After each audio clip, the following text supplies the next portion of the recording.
My insane mother-in-law opened the wrong door and uncovered a truth I never planned to explain. Before we begin, if you're new here, please hit that subscribe button and turn on notifications so you never miss these shocking real-life stories. And if this grips you, give it a thumbs up and share it. Your support means everything. Now let's get into what my mother-in-law discovered behind that door. My name is Thomas.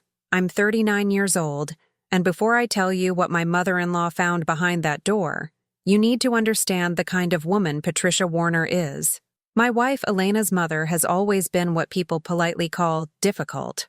What they actually mean is that Patricia is dramatic, intrusive, boundary-crossing, and genuinely unstable in ways that have caused problems in our marriage since the day Elena and I got engaged 8 years ago. Patricia has what Elena calls episodes, times when her behavior becomes erratic and unpredictable, times when she shows up unannounced, makes wild accusations, creates scenes in public places that leave everyone mortified. Elena's father divorced Patricia when Elena was 16. Citing her increasingly irrational behavior as something he could no longer manage. Over the years, Patricia has burned through relationships with friends, employers, even other family members who eventually can't tolerate her dramatic outbursts and constant need for attention and control. But Elena, being an only child and having an almost pathological need to protect her mother, has never been able to set the boundaries that might keep Patricia's chaos from infecting our lives. No matter how many times Patricia crosses lines, no matter how many promises she breaks, Elena always forgives her, always gives her another chance, always makes excuses about Patricia's difficult childhood, or her mental health struggles, or whatever justification makes it possible to maintain the relationship. And I've tried to be understanding, tried to support Elena's desire to have her mother in her life, tried to be the patient son-in-law who tolerates Patricia's intrusions, because I love my wife, and family means something to her even when that family member is fundamentally problematic. But Patricia has never liked me. From the moment Elena brought me home to meet her, Patricia decided I wasn't good enough for her daughter. I was too quiet, too serious, too boring. I didn't have enough money or enough ambition or enough whatever arbitrary quality Patricia deemed important that particular week. She made her disapproval clear in 1,000 small ways over the years. Comments about my appearance, my career, my family background, suggestions that Elena could have done better, questions about when I was going to get a real job, even though I had a perfectly respectable career as an accountant. Elena would defend me when Patricia's criticism became too overt, but she'd also make excuses. Say that Patricia didn't mean it that way. Say that Patricia was just concerned about her daughter's happiness. Say that I needed to not take it personally because Patricia was critical of everyone. And I tried not to take it personally, tried to maintain civility for Elena's sake. But the truth was that Patricia and I had what you might call a Cold War. Polite on the surface, hostile underneath.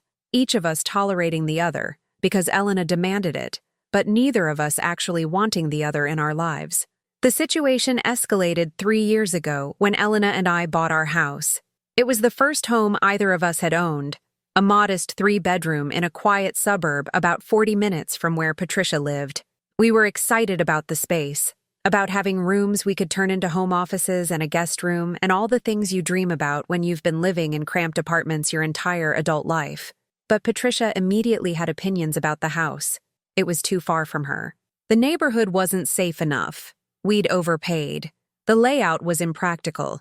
The list went on and on, each criticism delivered with the kind of confidence that suggested Patricia was an expert in real estate, despite having no actual knowledge or experience. And then Patricia started showing up unannounced. She'd arrive on Saturday mornings saying she just happened to be in the area, even though nothing about our suburbs suggested you'd just happen to be passing through. She'd arrive during the week when she knew I'd be at work, spending hours with Elena discussing renovations we should make or furniture we should buy, or ways we were doing everything wrong. Elena insisted it was fine, said her mother was just excited about the house, said it was sweet that Patricia wanted to be involved, but I found it invasive, found it disrespectful that Patricia would show up without calling first, found it controlling that she'd walk through our home offering unsolicited opinions about how we should be living our lives. I asked Elena to set boundaries, to tell Patricia she needed to call before coming over, to establish that this was our home, not Patricia's project. But Elena resisted, said I was being unreasonable, said it was normal for parents to visit their children, said I was trying to control her relationship with her mother. And so Patricia continued showing up whenever she wanted, continued walking through our house like she owned it, continued pushing boundaries that I wanted to establish, but Elena refused to defend. The situation came to a head last November, almost a year ago now. Patricia arrived one Thursday afternoon, using the key Elena had given her for emergencies, despite my protests that giving Patricia unrestricted access to our home was a terrible idea. I was supposed to be at work. I had a meeting scheduled downtown that should have kept me away until evening, but the meeting got canceled at the last minute, and I came home around 2 in the afternoon. When I walked into the house, I heard Patricia upstairs, heard her moving around, opening and closing doors, clearly going through rooms like she was conducting some kind of inspection. The intrusion made my blood boil. This wasn't an emergency. This was Patricia taking advantage of Elena being at work to snoop through our house unobserved, or at least unobserved by anyone who might stop her. I called up the stairs, asking Patricia what she was doing. She came to the top of the staircase, completely unapologetic, and said she'd let herself in to check on something Elena had mentioned about a leaky faucet. But Elena hadn't mentioned any leaky faucet to me, and even if she had, Patricia wasn't a plumber. There was no legitimate reason for her to be in our house, going through our rooms, when neither Elena nor I were home. I told Patricia she needed to leave, that she couldn't just let herself into our house whenever she felt like it, that if there were actual problems that needed addressing, Elena and I would handle them. Patricia's face transformed in an instant. The polite mask she usually wore around me dropped, and I saw the real woman underneath. She came down the stairs with her face twisted in fury, and she started screaming that I was trying to isolate her daughter, that I was controlling and manipulative, that she knew my type, men who slowly cut their wives off from family and friends, that she wasn't going to let me turn Elena against her. The accusations were so absurd, so divorced from reality, that I actually laughed, which made Patricia even more furious. She got in my face, actually physically close enough that I had to step back, and said she knew I was hiding something, that men like me always had secrets, that she was going to figure out what I was hiding and expose me for the terrible person I really was. Then she stormed out, leaving me standing in our living room trying to process what had just happened. When Elena got home that evening, I told her about Patricia's visit and her outburst, told her this had to stop, that giving Patricia a key had been a mistake and we needed to get it back, that Patricia's behavior was crossing into genuinely concerning territory. Elena was upset, but not at Patricia, at me, for confronting her mother, for making Patricia feel unwelcome in our home, for not being more understanding about Patricia's anxiety and need to feel included in Elena's life. We had one of the worst fights of our marriage that night. I insisted the key needed to be retrieved. Elena said I was being controlling and paranoid. I said Patricia had literally accused me of being an abuser. Elena said Patricia didn't mean it, that she'd been upset and said things she didn't mean. Round and round we went until Elena finally, tearfully, agreed to ask for the key back. She framed it to Patricia as us wanting to upgrade our security system and needing to limit who had access. Patricia didn't buy it. She knew I'd forced the issue. Knew I was the reason she no longer had unrestricted access to her daughter's home. And from that point on, whatever Cold War had existed between us became openly hostile. Patricia stopped pretending to be civil. She'd make cutting remarks directly to my face when she came over for dinners. She'd ignore me completely during family gatherings. She'd pull Elena aside for whispered conversations that would leave my wife looking stressed and conflicted. And she continued her campaign to find whatever secret she was convinced I was hiding, because in Patricia's paranoid mind, there had to be something, some explanation for why I wanted her out of our house beyond the obvious reason that she was intrusive and inappropriate. But here's the thing. Patricia wasn't entirely wrong. I was hiding something, not what she imagined, not some affair or criminal activity or whatever her dramatic mind had conjured. But there was a room in our house that I needed to keep private, that I needed to keep locked, that I absolutely could not allow Patricia or anyone else to accidentally discover. The room was supposed to be our guest bedroom. That's what Elena thought it was. That's what anyone who looked at our house plans would think. A third bedroom at the end of the hallway, with a door that I kept locked, because I told Elena I'd been using it for storage, and the amount of boxes and equipment in there made it unsafe until I could properly organize everything. Elena had been patient about it, hadn't pushed me to clean it out, hadn't asked to go in there, trusted that I'd deal with it when I had time, trusted me in a way I both appreciated and felt guilty about because I was lying to her. Not about anything harmful. Not about anything that affected her or our marriage in any meaningful way, but lying nonetheless about what was behind that locked door. I'd been dealing with this situation for 3 years, ever since we bought the house.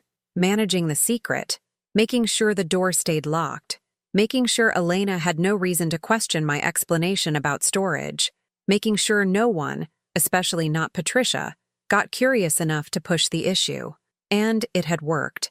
For 3 years, everything had been fine. The room remained my secret. Life went on normally. Until 3 weeks ago. Until the morning Patricia opened the wrong door. It was a Saturday in late October. Elena had mentioned to Patricia that she'd be out of town for the weekend, visiting her college roommate in Boston for a girls' weekend they'd been planning for months. I was supposed to go with Elena initially, make it a couples thing, but I'd begged off, claiming I had work deadlines. In reality, I just wanted a weekend alone. A weekend without having to maintain the constant vigilance that came with protecting my secret. Saturday morning, I slept in, enjoying the rare luxury of no alarm, no schedule, no obligations. I was still in bed around 9 when I heard the sound that made my blood run cold. The front door opening. Someone walking into our house. For a second, I thought Elena had come home early, that her trip had been canceled. But then, I heard the voice. Patricia, calling out for Elena, letting herself into our house even though she no longer had a key, even though she absolutely should not have been able to get in. Later, I'd find out that Patricia had made a copy of the key before returning the original, had kept that copy for exactly this kind of opportunity, had been waiting for a chance to snoop through our house when neither Elena nor I could stop her. I got out of bed, pulled on clothes as quickly as I could, my heart racing because Patricia was in the house, and the locked room was at the end of the hallway, and I needed to get downstairs before she started exploring. But I was too slow. By the time I got to the hallway, Patricia was already upstairs, already moving down the hall toward the bedrooms, already trying door handles. I called out to her, asking what she was doing in our house. Patricia turned to face me, completely unrepentant. Said Elena had told her we were both out of town this weekend and she wanted to check on the house, make sure everything was secure. A lie. Obviously a lie. Elena would never tell her mother to check on the house, would never give Patricia permission to enter when we weren't home. This was pure Patricia, taking advantage of what she thought was an empty house to snoop, to look for whatever secret she was convinced I was keeping. I started toward her, intending to escort her out of the house immediately, but Patricia was already at the end of the hallway, already reaching for the handle of the locked room. The door that was supposed to stay locked, that had stayed locked for 3 years. That held the secret I'd protected so carefully for so long. I shouted for her to stop, to not open that door, to leave immediately. But Patricia heard the panic in my voice, saw the desperation on my face, and she knew. Knew she'd found what she'd been looking for. Knew that whatever was behind this locked door was exactly the kind of secret she'd been convinced existed. She smiled at me, actually smiled, with triumph and malice and satisfaction. Then she turned the handle. And because I'd gotten complacent, because it had been 3 years of no problems, because I'd been alone in the house and hadn't been maintaining my usual vigilance, the door wasn't locked. It opened. Patricia stepped inside. I was still 10 feet away, too far to stop her, too far to prevent what was about to happen. And I watched Patricia's face as she looked into the room, watched her expression transform from triumph to confusion to understanding to horror in the space of maybe 3 seconds. She made a sound, a gasp or a choke or something between the two. Her hand came up to cover her mouth. She stood completely still in the doorway, staring at what she'd found, while I stood in the hallway knowing that everything was over, that my secret was exposed, that my carefully constructed life was about to fall apart. Patricia finally turned to look at me, and the expression on her face was something I'd never seen before. Not the petty disapproval or the manufactured drama or the calculated manipulation. This was genuine disgust, genuine fear, genuine shock that made her look almost fragile despite being one of the most difficult people I'd ever known. She opened her mouth, but no words came out, just stood there staring at me like I was a stranger, like I was something dangerous, like she'd just discovered that the person she'd been living next to, the man married to her daughter, was someone completely different from who she'd believed.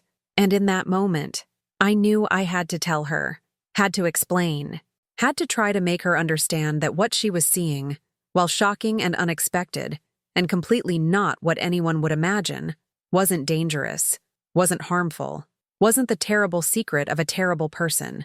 It was just my secret, my private thing, something I'd kept locked away, not because it was evil, but because it was mine, because I wasn't ready to share it, because I knew how people would react, and I'd wanted to avoid exactly this kind of scene for as long as possible.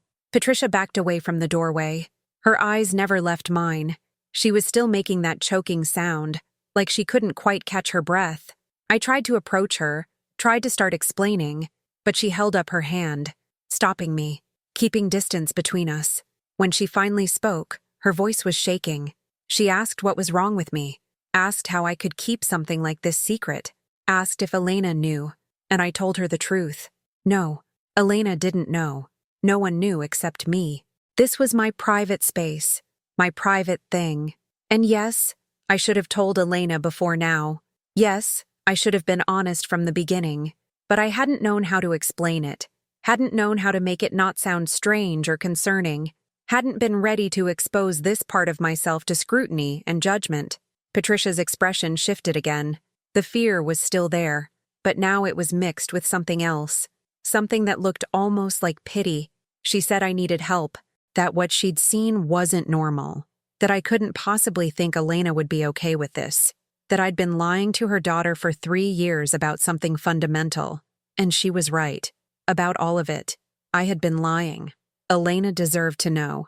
This should have been shared with her from the beginning, not hidden away behind a locked door. But I'd been afraid. Afraid of judgment. Afraid of rejection. Afraid that sharing this part of myself would change how Elena saw me, would make me strange or broken or wrong in her eyes. Patricia said she was going to tell Elena, that she had to tell Elena, that her daughter deserved to know what kind of man she'd married, and I begged her not to, not because the secret needed to stay secret forever, but because if this was going to come out, if Elena was going to learn about the room and what I'd been keeping there, it needed to come from me, needed to be my confession, not Patricia's dramatic revelation.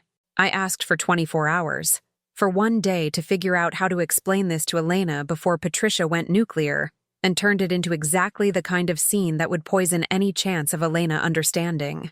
Patricia studied me for a long moment.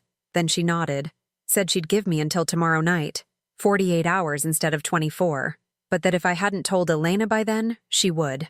And she would tell Elena everything in the most damaging way possible because in Patricia's mind, I deserved that for lying. Then Patricia left, walked past me without another word, down the stairs, out the front door, leaving me standing in the hallway outside the open door, knowing that my time was up, that the secret was coming out whether I was ready or not, that I had 48 hours to figure out how to tell my wife the truth. Elena came home Sunday evening, happy and relaxed from her weekend away, and I told her I needed to talk to her about something important, something I should have told her 3 years ago when we bought the house, something I'd kept secret because I was afraid and ashamed and didn't know how she'd react. Elena's expression shifted from relaxed to concerned. She asked if I was having an affair, if I was leaving her, if something was seriously wrong, and I told her no, nothing like that.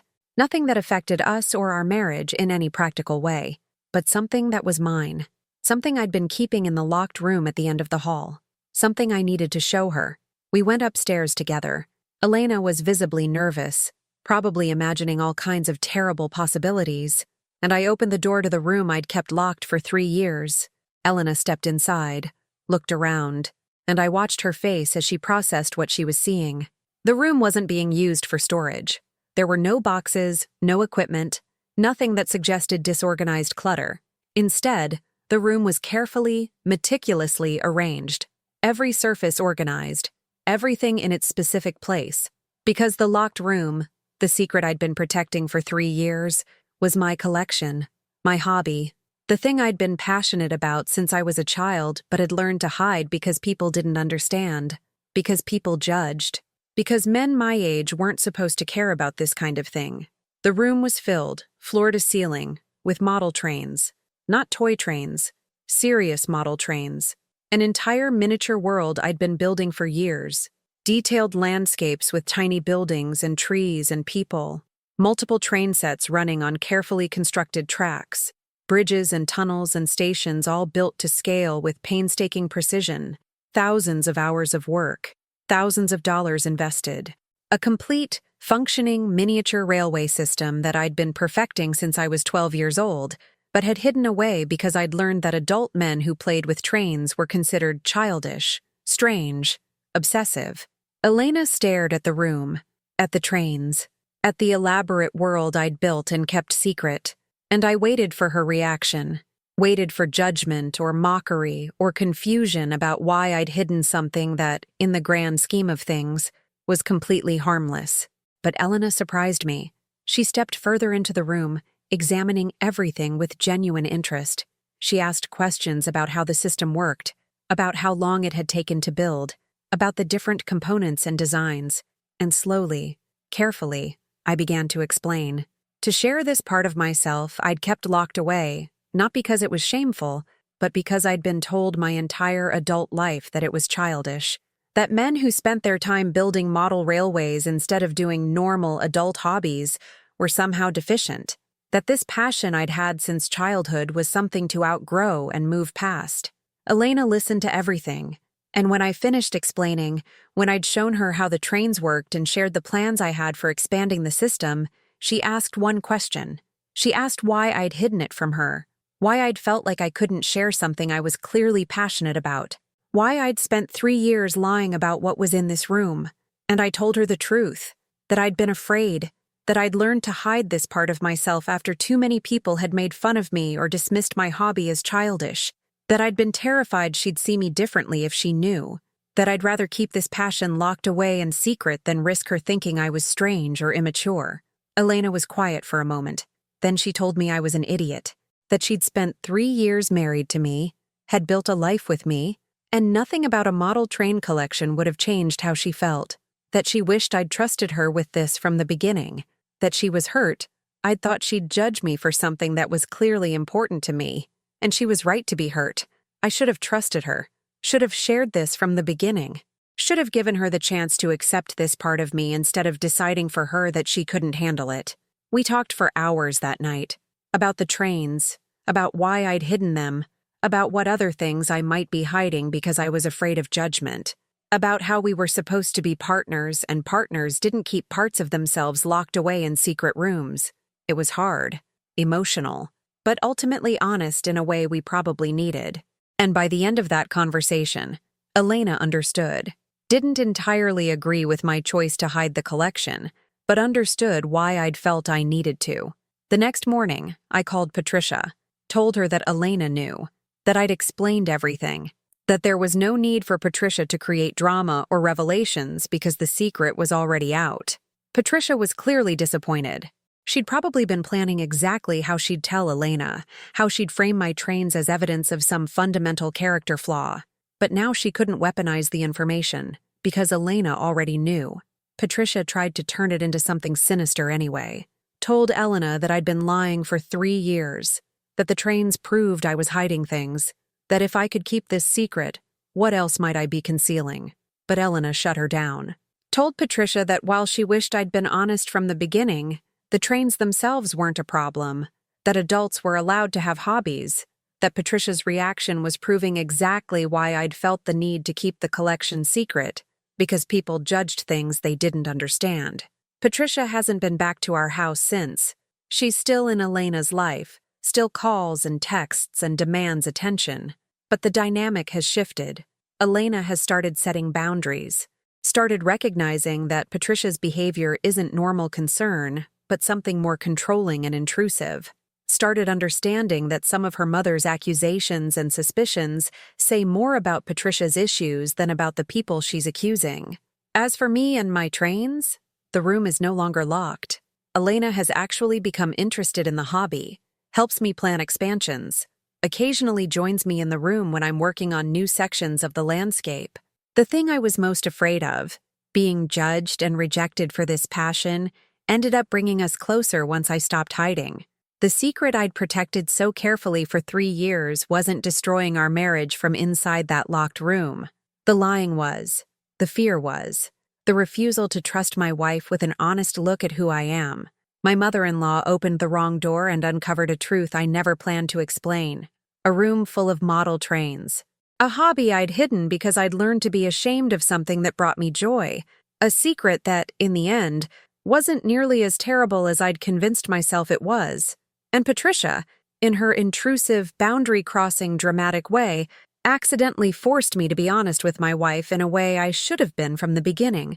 So, in a strange way, I suppose I should thank her, even though I never will. The end.